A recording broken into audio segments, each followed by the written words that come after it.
So welcome everyone to Beyond the Teeth, our reading and panel tonight. My name is Susan Deutsch and I'm the program manager at the Muse Writers Center. If you're not familiar with the Muse, we are a literary nonprofit based in Norfolk, Virginia, serving the Hampton Roads area and now everywhere thanks to our move online. We have classes, we have outreach programs, and we offer classes, seminars, workshops for all ages and experience levels and all genres. And we also offer one of the most robust tuition assistance programs in the country. We believe that nothing should get in the way to people who want to learn how to write, having access to that, or people who want to improve their craft. So it's essentially open to everybody, pay what you will, and we're really proud of that fact. We also offer a lot of community outreach. We try to be as involved in the local community as possible. So we have military outreach, youth outreach, senior outreach, and we're working to expand those programs as well. If you'd like to learn more, you can go to our website, which is the-muse.org. And tonight we have three amazing panelists reading tonight. And this is just a disclaimer that all work read tonight is the author's own, and this is in no way a publication of any unpublished work. And with that, we're going to go ahead and get started. I am going to introduce our first reader. So Torrin Greathouse is a transgender cripple-punk MFA candidate at the University of Minnesota. Her work is published in Poetry, Ploughshares, and the Kenyon Review. They've received fellowships from the National Endowment for the Arts, the Effing Foundation, Zoeglossia, and the University of Arizona Poetry Center. They are the author of two chapbooks, There Is a Case That I Am, Damaged Goods, 2017, and Boy, Girl, Ghost, Therǝ Chapbook Series, 2018. And her debut collection, Wound from the Mouth of a Wound, Milkweed Editions, 2020, was the winner of the Ballard Spahr Prize for Poetry. And I'll turn it over to Torrin now. Take it away. All right, thanks so much. Sorry if I'm a little bit low energy today. The change in pressure is really messing with my blood pressure. I'm like wrist braced, compression socked, so I might move a little slow, yawn a lot. I wanted to open up my reading with the poem that this event is named after a line from. This poem is a burning haibun, which is an invented form of mine. All you really need to know, though, is every time I snap, that is the poem burning. My mouth is the mouth of a river. Language is a slick-tongued thing. How you can say thirst and mean instead desire, but hasn't language always led the mouth back to what fills it between the teeth? There's a dozen paths to every meaning. Do you follow? I can say the oldest profession and mean I've made a living in the currency of hunger, a career of making my body into water. That I have heard so many names moaned into my ear, and none of them are mine. I suck a man's cock and it tastes of copper. He comes until empty, and I feel coins clinking inside me. My body laments no guilt except for my mother's shame, though she does not know it. At night, I've pulled their memories up like pills lodged in my throat, which my body will not spasm away. Each false name I've been fed on rising on the crook of my finger damp and dissolving a palm full of luminous silk. Men are selfish with the truth, but each is clever as a cleaver. See, every name hinges on the J. Jeff, Jack, James, a simple sidestep from a name known best as client and baptismal. There are at least 100 words for how I have survived, and so many of their names lead back to water. Call me siren, nymph of the pavement. We were taught desire is a flame, but it is instead a river. When I was starving, I opened my mouth and said, drink. Language is a slick and mean desire between the teeth. There's a profession in the currency of hunger, a career of making a man's empty coins inside my body. Lament for my mother's shame I've lodged in my throat, false name I've been fed on. My damp and luminous self, see, every name hinges on the simple sidestep. How I have survived their desires' flame. There is currency in empty men. I fed myself on their desire.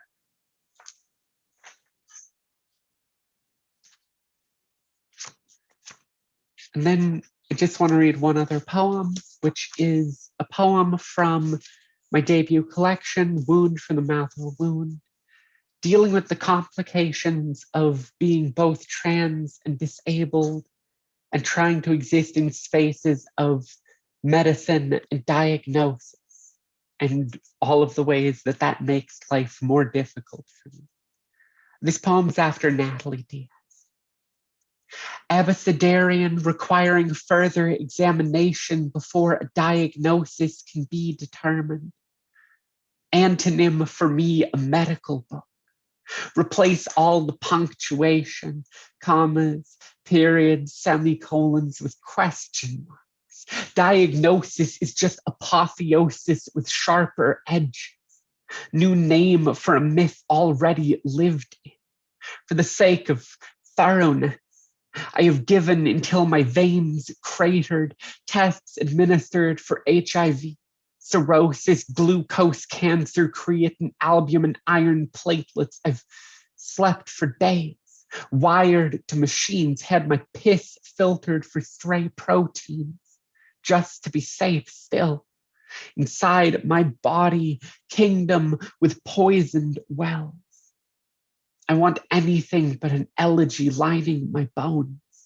I just want to be a question this body can answer. My new doctor writes one referral, then another still. No guesses. A man in a scowl and lab coat offers yoga, more painkillers, suggests PTSD could be the cause of chronic pain. My limp of migraines, quickened pulse and blood glittered coughs of seizures rattling me inside my skin. Oh, syndrome of my perfect and unbroken transgender arm. They check my hormones too. Yes, unfathomable, a suffering I did not choose. Must be gender, this vacancy my body makes of its own flesh. How I vanish from myself. We search for a beginning to this story and find only a history of breakage X-rays cannot explain. Some girls are not made, but spring from the dirt, yearling tree already scarred from its branches severance. Zygote of red clay that rain washes into a river of blood. Thank you.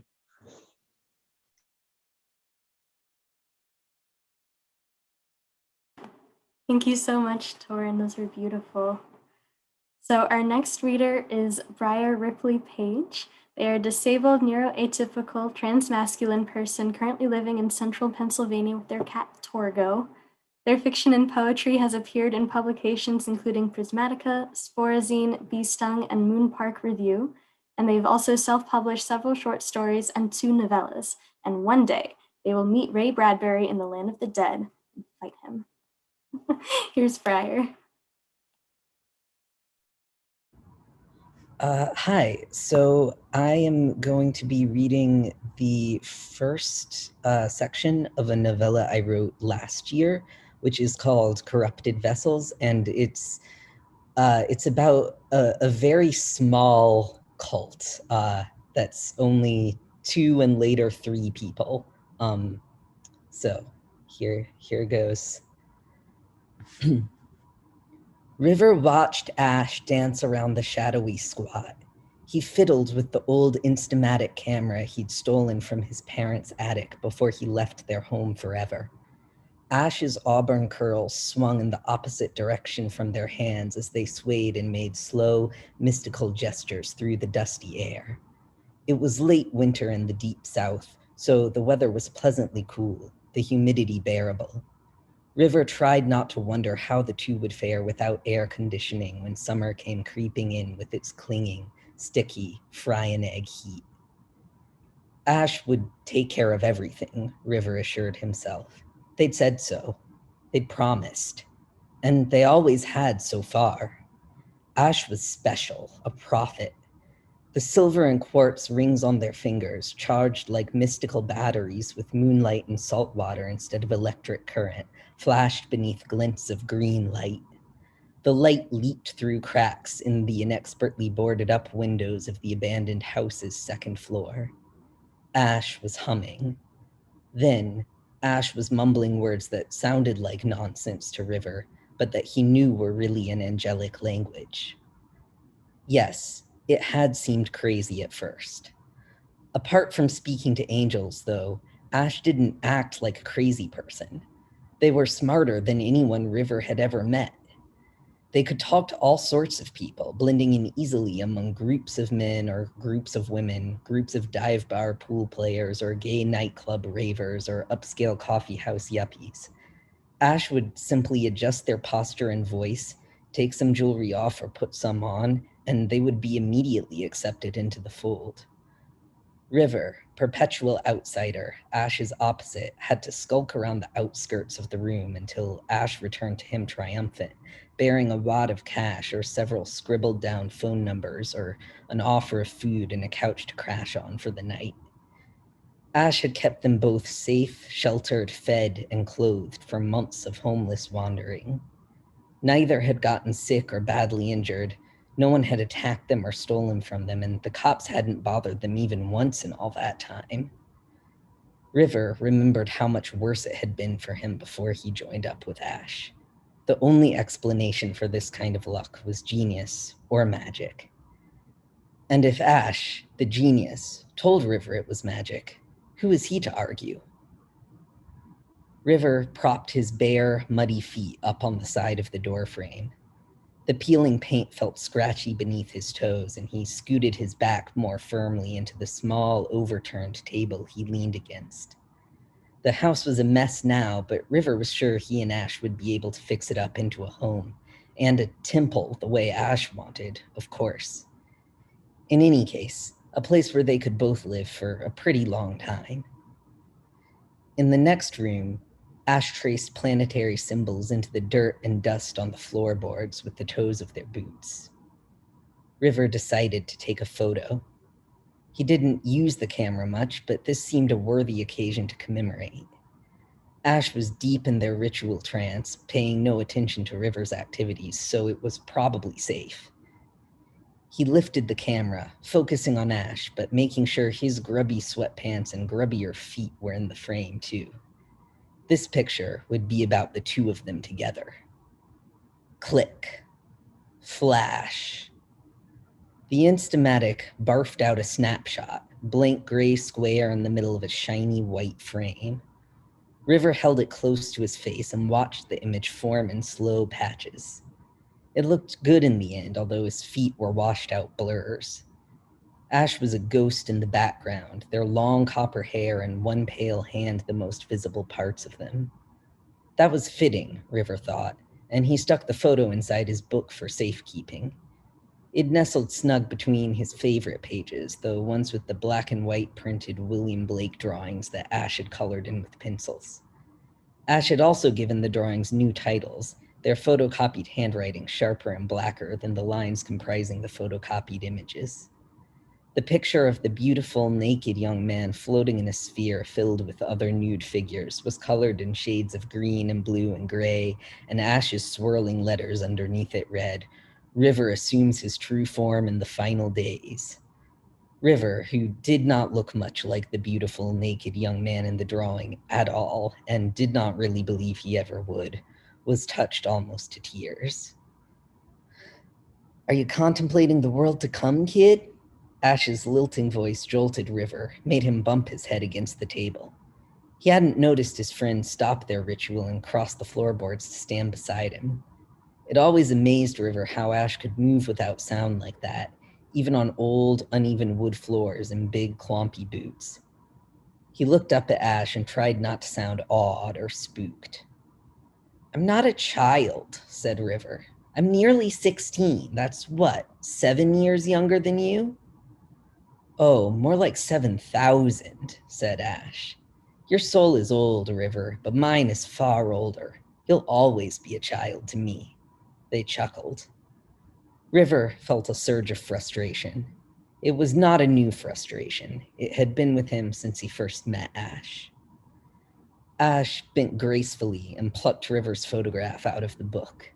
A tendril of their hair tickled River's cheek. "What's this?" they asked. "A picture of me? River, you know you're not to take pictures of me, or of yourself for that matter." Their voice was light, but River knew what was coming. Still, he tried to plead his case. I would never use it against you, Ash. You know I wouldn't. I would never even show it to another person. This is just for me, just so I'll have something to remember today. It's special, and I want it to stay clear in my mind forever." "I believe that you believe that," Ash said. "But you deceive yourself as to your true motives, River. You don't just want the memory. You want a piece of me. You want to control me and control my power. I can see that possessiveness in you swirling through your aura like a dark fungal stain." River felt his face burn. Of course Ash knew what he was thinking, knew his frustration at his age, his inexperience, the wrongness of his body, knew his jealousy of Ash's grace and sureness, his recurring doubts. He could never hide anything from them or pretend to nobler feelings than he had. I'm sorry," River whispered.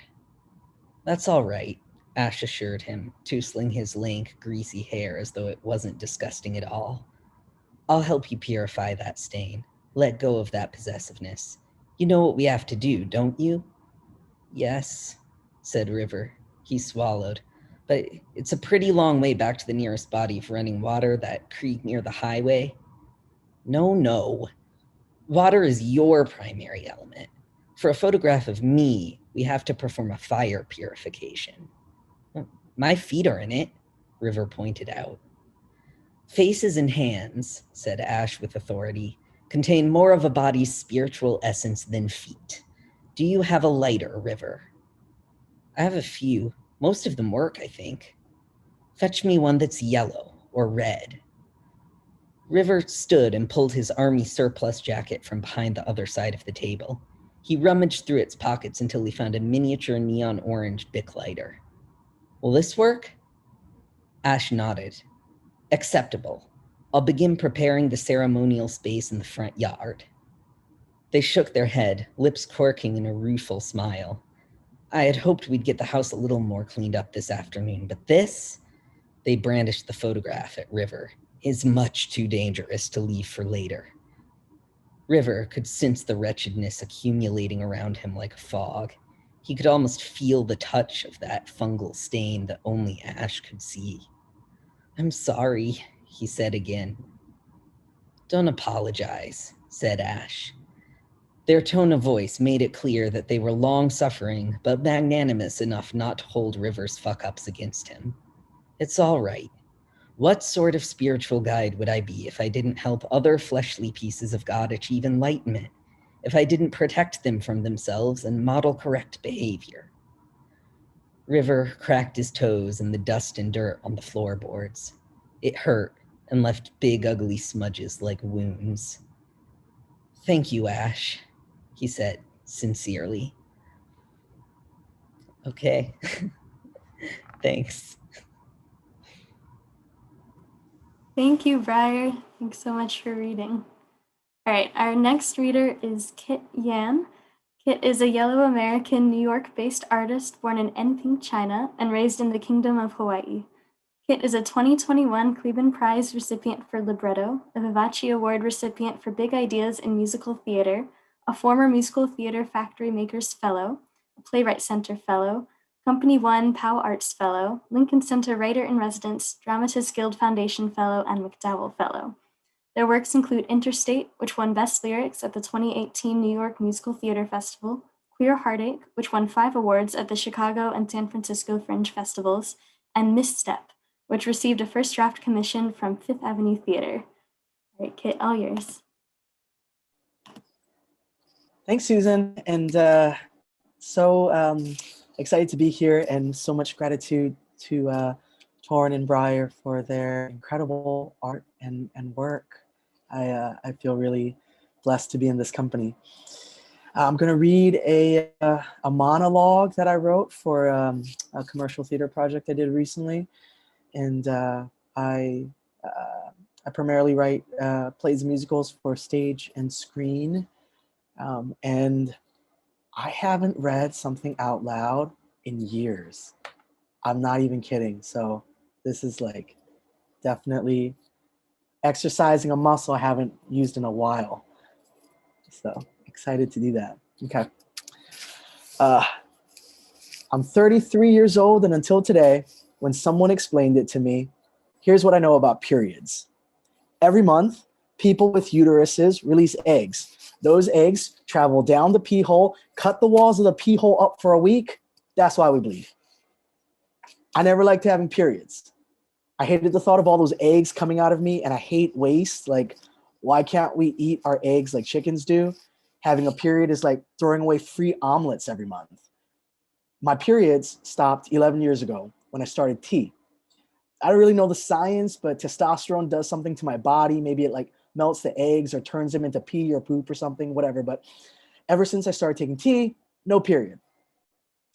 Okay, so last year I got top surgery, and I don't know why, but afterwards I felt sad.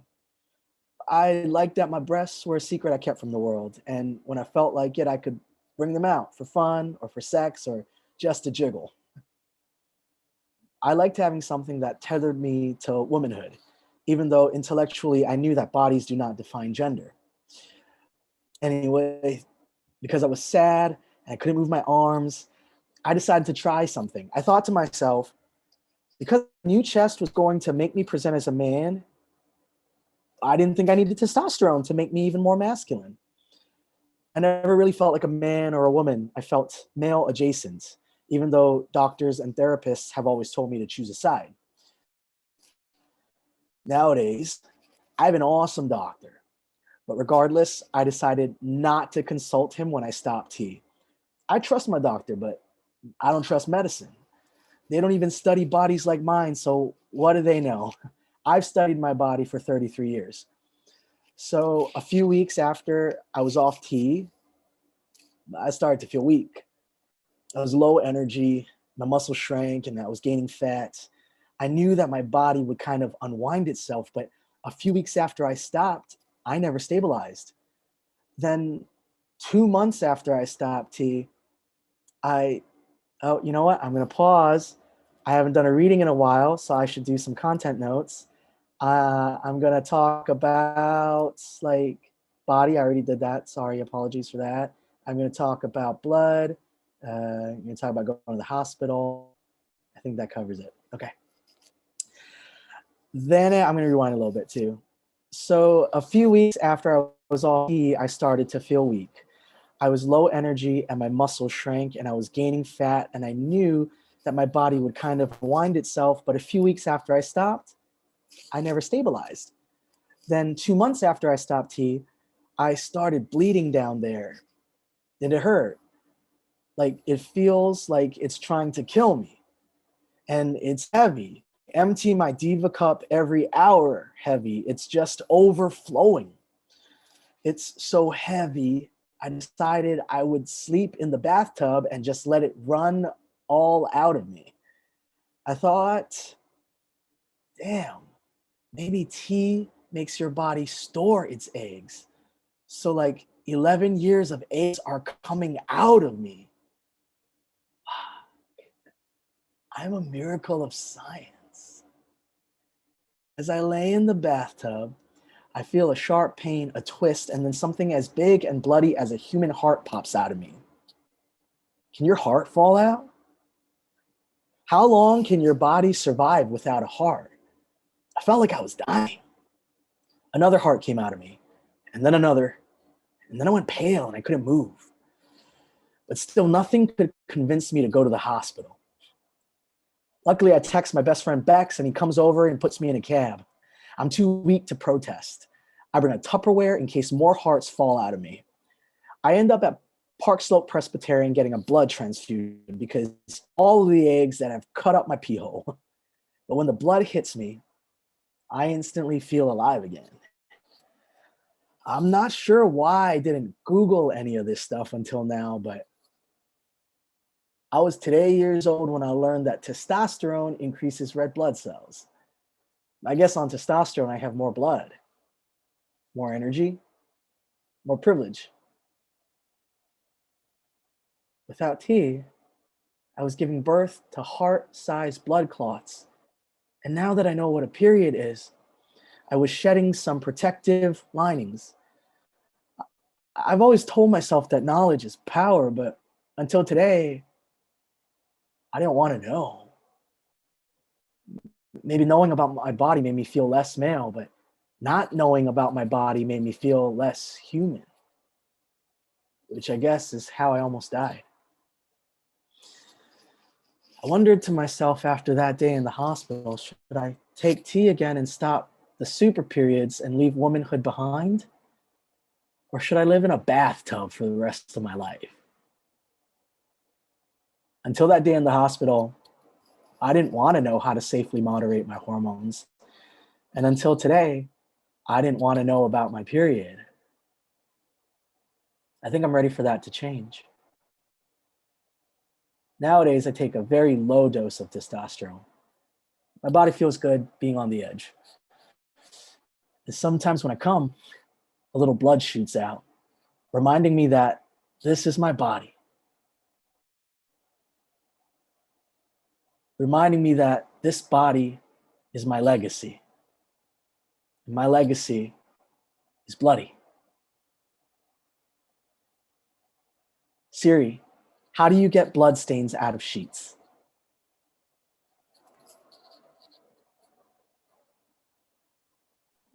Thank you, Kit. Thank you. Thanks so much, all of you, for reading. Those were all such different pieces we got the honor of hearing. So thank you all so much for sharing. We're gonna go ahead and move into the panel/Q&A part of this. So for anyone who's watching live, if you look at the bottom of your screen, there's a little Q&A button that you can click. So if you have any questions you'd like to ask, you can go ahead and put them in there and we'll get to them if we have time, hopefully. So feel free, if you have anything you'd like to ask Torrin, Briar, or Kit, go ahead and pop it in there. And I'm going to start us off with a question for each of y'all. I would just love to hear kind of when you began writing or creating and where you draw your inspiration for your work from. And also if there are any artists or writers that you are particularly inspired by. So let's start with Torrin. So I think for the longest time, I didn't want to be a writer in the way I am now. I started kind of my career and my education in journalism. And then about halfway through college, I had to drop out and I was homeless for a while. And I found this little poetry reading and it kind of saved my life, having this little home. Even when I didn't have one, when I was living in my car or out of a stranger's garage, I could always go back there. And people there told me I was good at what I was doing. So I kept doing it. And I finished undergrad, didn't get into any grad schools, became homeless again, and just kind of couch surfed across the country. But I think it's in those spaces when I was just figuring things out that poetry called to me. When I was homeless then, it was a couple of poetry prizes that ended up making sure I could keep using my meds, that made sure, I was okay. I applied to school again, and now I'm in an MFA program and stable for the first time since I was a teenager. Um, I think for me, a lot of what writing comes out of is trying to navigate having a body and a way of living in the world most people around me don't understand, and trying to kind of make that understandable. Or, sometimes just write a big fuck you to all of the systems that hurt me, that hurt people like me. It's we live every day in a world that wasn't made for us. And so I think that ends up being the thing that draws me again and again to writing. Thanks. Kit, do you want to go next? Could you repeat the question, Susan, please? Yeah, of course. I'm just curious about when you began writing and where you kind of draw your inspiration from, and if there's anyone in particular who inspires you. Okay. Let's see. I started writing when I was a kid. I really liked poetry, and I found spoken word in college. I really liked spoken word. I used to go to this place called Gender Crash in Jamaica Plain, Boston, that I loved, where people just went and they were themselves, and they'd read poems. Sometimes they'd read rants. Sometimes they'd read like their Craigslist ads. It was just like a beautiful place where everybody just came with what they had to share. And I was always very inspired by that. And that's when I got into slam poetry, and I was like competing, and I had a lot of fun doing that. And it gave me a real outlet to just express all these things I'd been feeling, and to process gender and race and being a kid. And then I found theater writing in 2010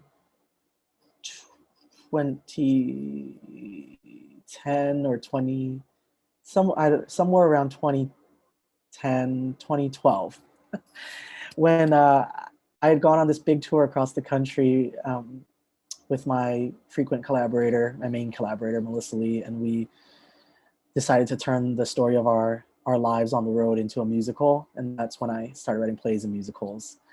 And since then, I write plays and musicals, and a lot of times I write very lyrical things. So I put poetry or verse into the shows that I write, because I feel really drawn to the sound and the style of a lot of spoken word still. And in terms of inspiration, I just feel super inspired by like the people around me. I'm inspired by my family, and I'm inspired by my friends. I'm inspired by my community. I'm always really drawn to really little things, people's relationships to each other, their friendships, people's relationships to little like objects or life journeys and experiences. I always have loved just hearing about people and how they got to where they are and why. That's awesome. Thanks. Briar, how about you?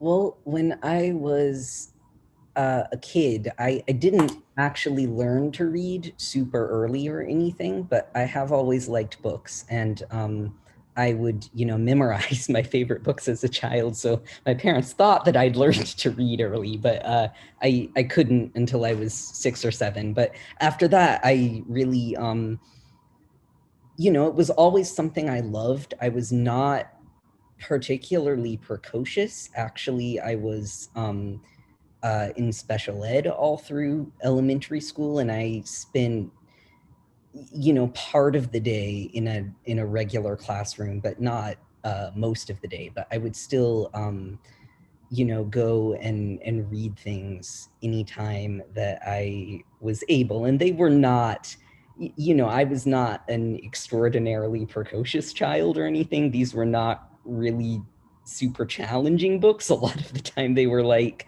I was a big fan of Goosebumps and Bruce Coville, and I would even read like the Babysitter's Club books just because they were there and they had a lot of them at my school. But yeah, I didn't actually start writing at all, unless I had to for an assignment or something, until like I was probably 14 or 15.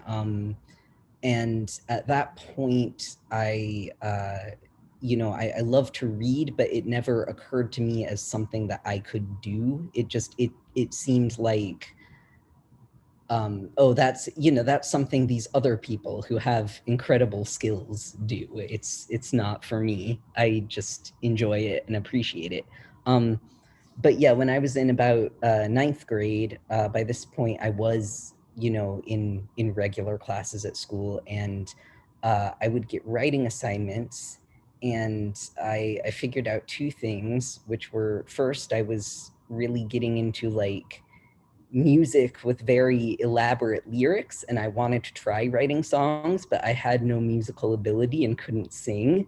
And so I was kind of writing song lyrics I had thought of out like they were poetry. And I also figured out that because of the line breaks, I could get my English assignments done a lot faster if I just sort of wrote them in verse. So I started doing that, and my English teacher actually encouraged it because he thought I was very good at poetry, and that, was it kind of became my thing through high school. But then, I did keep it up for a few years after that as well. But I didn't, I eventually started having kind of a hard time, like in my early 20s, and I pretty much stopped writing except for like very frantic journaling that I didn't consider a creative exercise. Yeah, but I was still reading a lot, and I was still thinking a lot, and I would often have like ideas that I was, going to learn to play an instrument and sing, again, despite having no musical talent, or that I was like going to draw a comic book.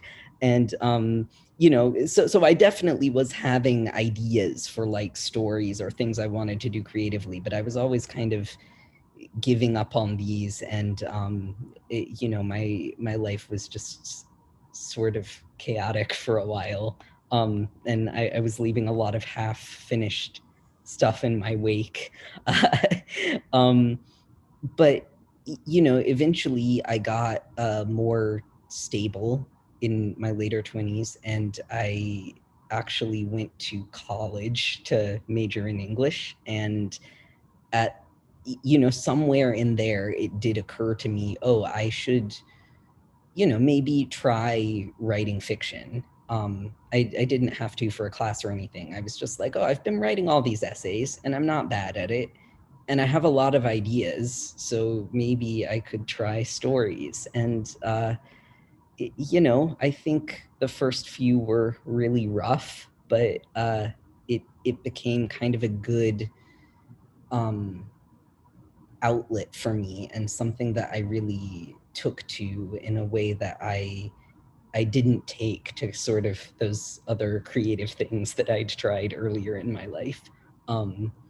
And I mean, I think mostly I'm about half inspired by like things that have happened to me, or people I know, or things, places I've been that are real, and about half inspired by all of the stuff that I've been reading since I was a kid, which is, about equal parts kind of naturalistic or literary fiction, and like sci-fi and fantasy and horror. So I think I end up with a pretty even blend of those influences in a lot of things. Awesome, thanks. So my next, it's not even really a question. I'd have something that I'm really curious to hear all three of you talk about. And if you want to all, if you feel comfortable, unmute yourself so it can be a bit more conversational than just taking turns. But I was just thinking about how kind of historically the voices of queer writers and artists of color have been the ones that often push the boundaries in multiple genres, in poetry, in speculative fiction, in all fiction. But I'm curious to know if y'all feel like, as writers who sit not only in kind of the margins of traditional society, but at intersections of various marginalized identities, if you kind of see your work as something that you do that's not only a creative outlet, but something that is kind of a site of resistance or a way of kind of pushing boundaries, a sort of activism in that form. So, if anyone has thoughts on that, I would love to hear them.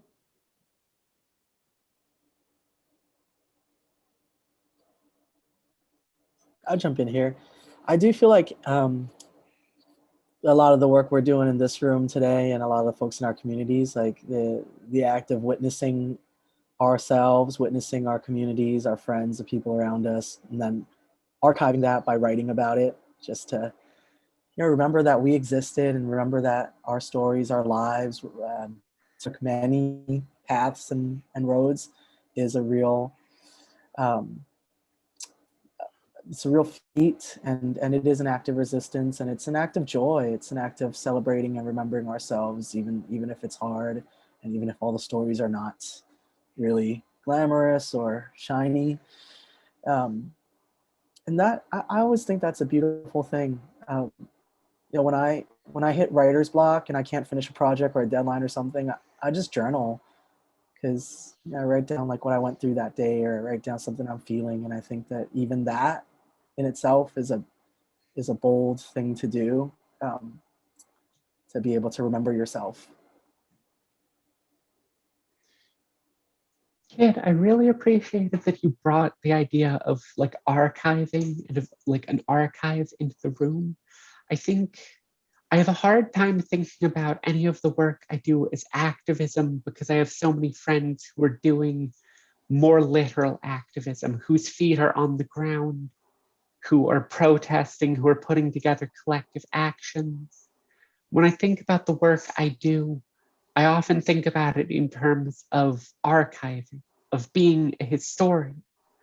I think to a large degree, trans histories have been destroyed actively. I mean, the biggest archive of information about trans people up through the 1930s was burned down by the Nazis.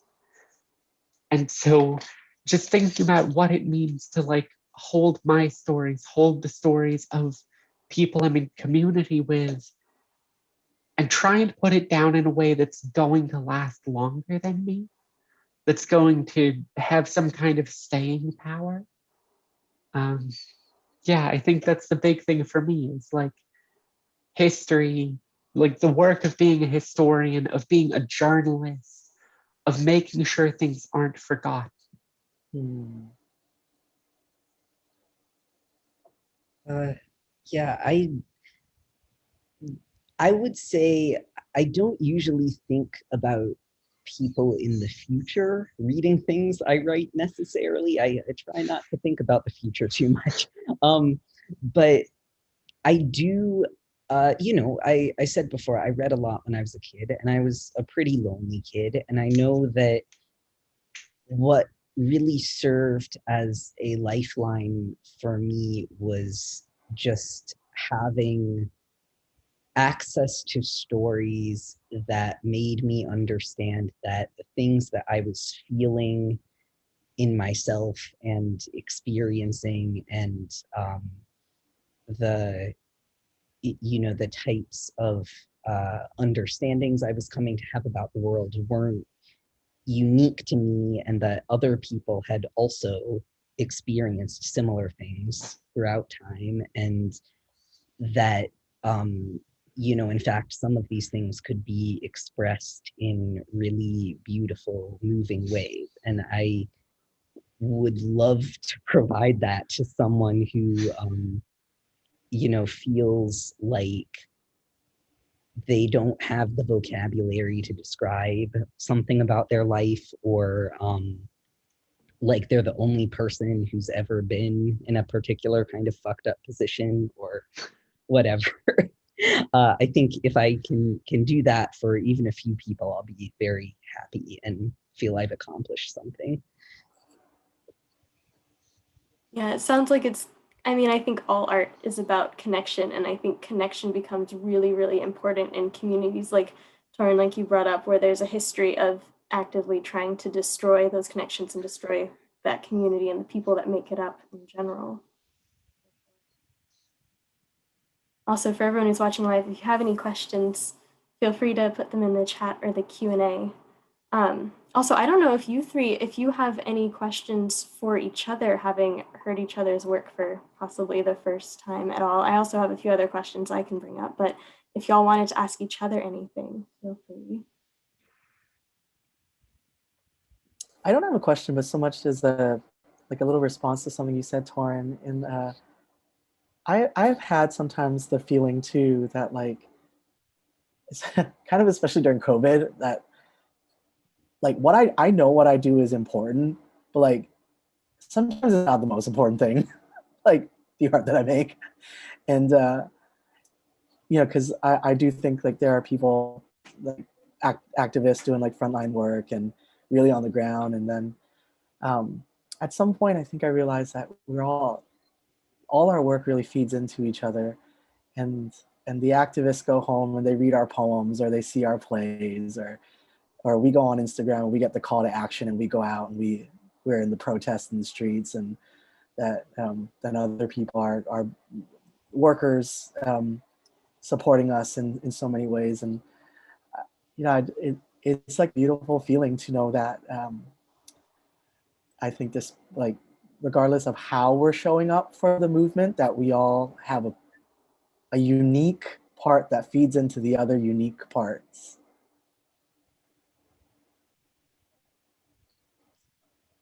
Yeah, that's really well said. Yeah, I think that's why also I was curious about the idea of activism, and if y'all saw art, your art in particular, as activism, because I think especially during a pandemic, people's ability to go out and hit the pavement and do these kind of, what you think of when you hear activists is you think of someone on the streets holding a sign, which is so important to show up in that way, but also not everyone can.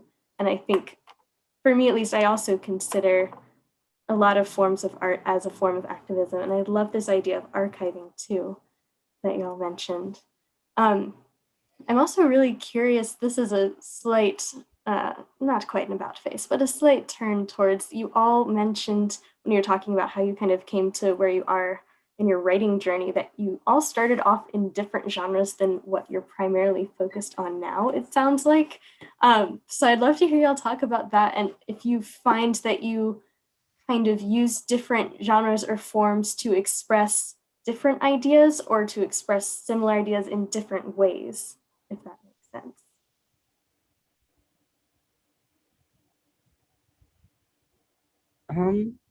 I kind of have something to say, because while I didn't, write much as a kid, I was always drawing, and that is something I am, honestly, I would say now I am not exceptionally good. Like, I'm just an adult who can draw, but for a while I was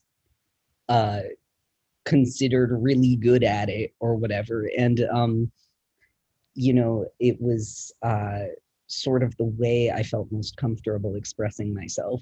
And I did try to draw some comics when I was in my early mid-20s, and I had a lot of story ideas that I thought would work really well as comics. One of many reasons that I haven't pursued that is because I have very unstable joints, and they make it hard for me to hold writing or drawing implements for the amount of time that I need to draw anything really substantial. And if I do manage that, then my hand is kind of this useless claw for a couple days.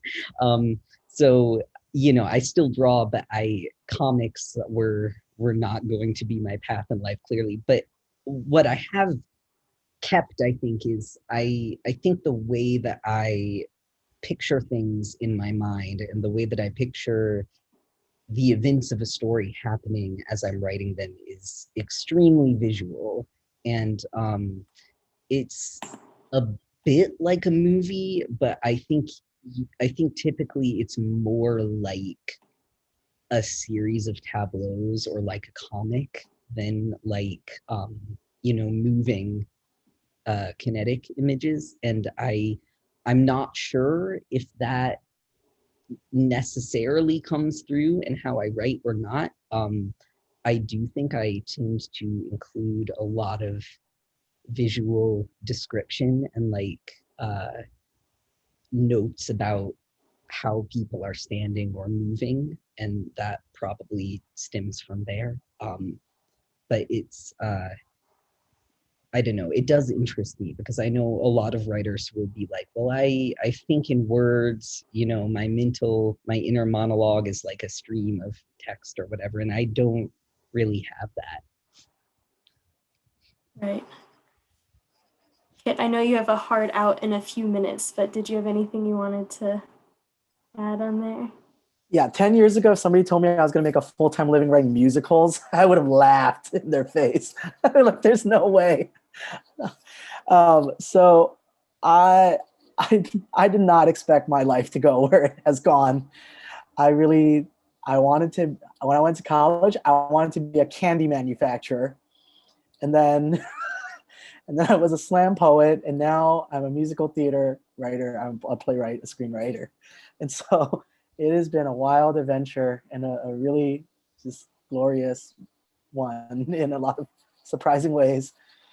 But what has always stayed true is that, like, I think poetry is going to be at the heart of everything I do, because a lot of times poetry is about the emotion. Poetry is about a feeling. Poetry is about a snapshot or a window or a moment in time.